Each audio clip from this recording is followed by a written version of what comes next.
Russia's Foreign Minister Sergei Lavrov expresses Russia's disappointment that the UN did not quickly respond to the demand of an investigation into the incident of chemical weapons use near Aleppo. Syrian army units sight and siege on terrorists, restoring security to al-Dwailaa and al-Assad and scoring great progress in Damascus countryside.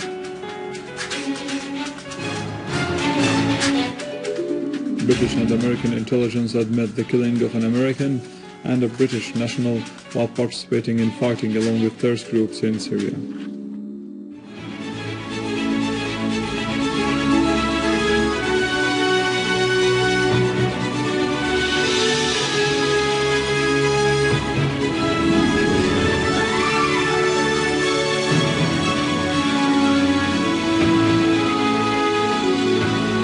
Good afternoon, this is News in English from the Syrian Op division in Damascus.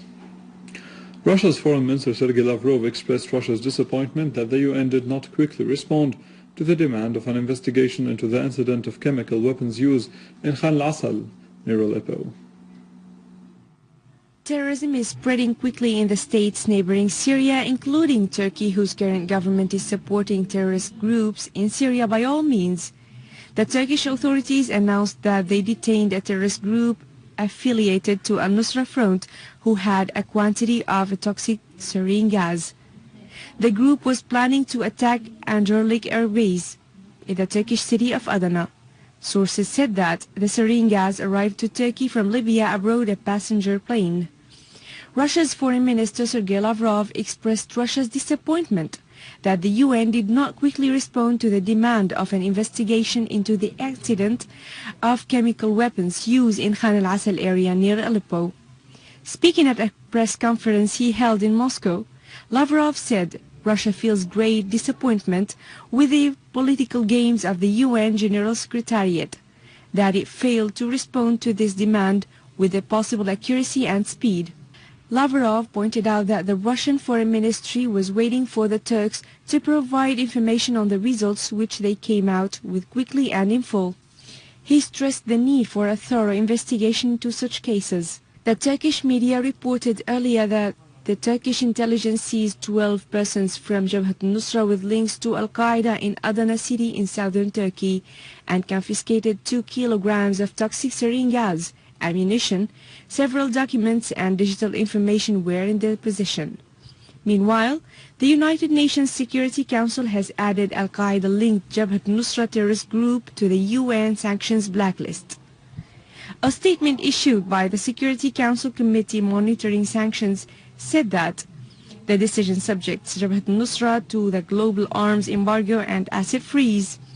U.S. diplomats said earlier that the Council's 15 members came unanimously in favor of listing Jabhat al-Nusra as a terrorist organization. Syria has repeatedly warned against horrible crimes committed by al-Nusra front, but the UN Security Council ignored the Syrian letters in this concern. The Russian Foreign Ministry spokesperson Alexander Lukashevich said that Syria's request for holding a UN investigation of Qatar's involvement in the abduction of personnel from the United Nations Disengagement Observer Force UNDOF in Golan deserves attention. In a statement, Lukashevich said that the UNDOF is an important factor to stability, which is why the repeated incidents of attacking and abducting its personnel by members of the armed Syrian opposition drew harsh criticism from Security Council members. He noted that it is clear that those who seek to hamper the UNDOF mission are pushing the area towards a volatile situation. The United States Federal Bureau of Investigation, FBI, confirmed that a 33-year-old American woman called Nicole Lynn Mansfield was killed while fighting in Syria. Nicole's aunt, Monica Mansfield, said that Nicole had converted to Islam after her marriage to an Arab immigrant. Mansfield and 2 other foreigners were killed while they were fighting with armed terrorist groups in Syria. Britain also admitted the killing of one of its citizens while he was fighting along with terrorists in Syria. Earlier, an army unit ambushed a terrorist group in Idlib and killed 3 of its members, including Mansfield and the British national. Chancellor of Austria Werner Faymann called for finding a political solution for the crisis in Syria, voicing concern over the EU's decision to lift the embargo on supplying weapons to the Syrian opposition. During a cabinet session, Feynman said that more weapons don't solve the problem. Rather, this increases tension in the region, voicing regret over the positions of some EU countries regarding arming the opposition and Austria's failure to prevent the decision on this issue. Russian presidential assistant Yuri Oshkov stressed that the European Union's decision to lift the embargo on providing the opposition in Syria with weapons does not help in preparing for the international conference to solve the crisis in Syria. Oshkov expressed in a press conference in Moscow his country's welcome of the Syrian authorities' intention to participate in the international conference. The Russian official expressed regret that there is not yet a clear picture on the part of the opposition regarding the international conference, nor there is a clear picture concerning the participation of regional countries. Hoping to know the details after the tripartite meeting between Russia, the US and the UN on June 5th in Geneva.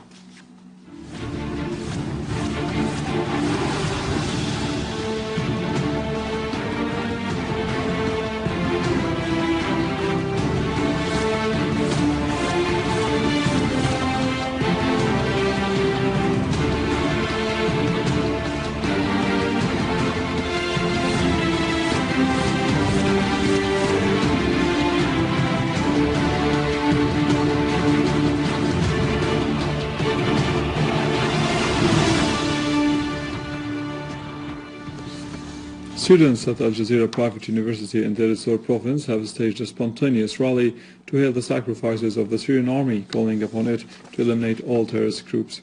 The students headed for the headquarters of the province, marching from the university's building in al-Dwailaa village, with a massive participation of the locals of both the countryside and the province, raising high banners and the Syrian flags and shouting slogans that salute the Syrian army.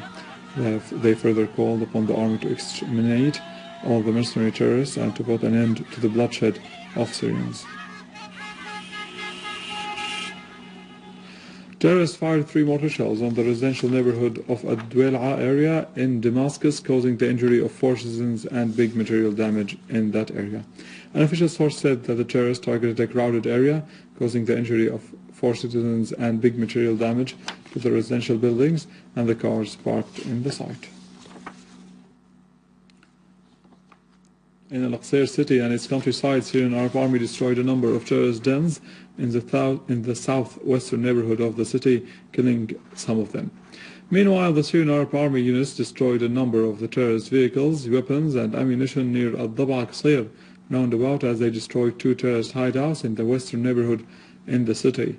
The Syrian Arab Army also controlled a number of residential blocks in the middle of al-Assad city, where the terrorists were taking shelter, using them to target army units. Syrian Arab Army units also eliminated an armed terrorist group in eastern al-Dwailaa village in al-Assad countryside, destroying all their weapons and ammunition. In Damascus countryside, units of the armed forces have restored security and peace to Saqqa, Tal Saqqa, al-Dilba and al-Mansura in eastern Ghouta, and destroyed a 200 meters tunnel used by terrorists stretching from Harasta to the west of Damascus-Homs highway. Moreover, other units of the armed forces cleared Syria Mills and its surroundings area in al-Ghizlaniya from all terrorists.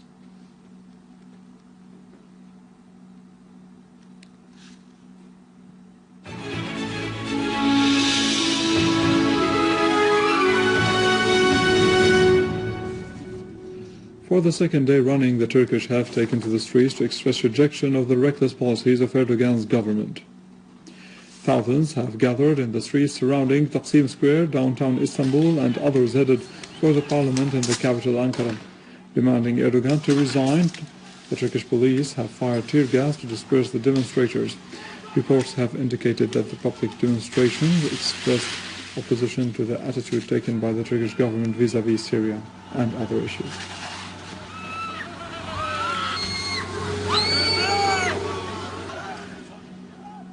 That was it. More details on our website www.syriaonline.sy. Stay with us after the break, our economic news.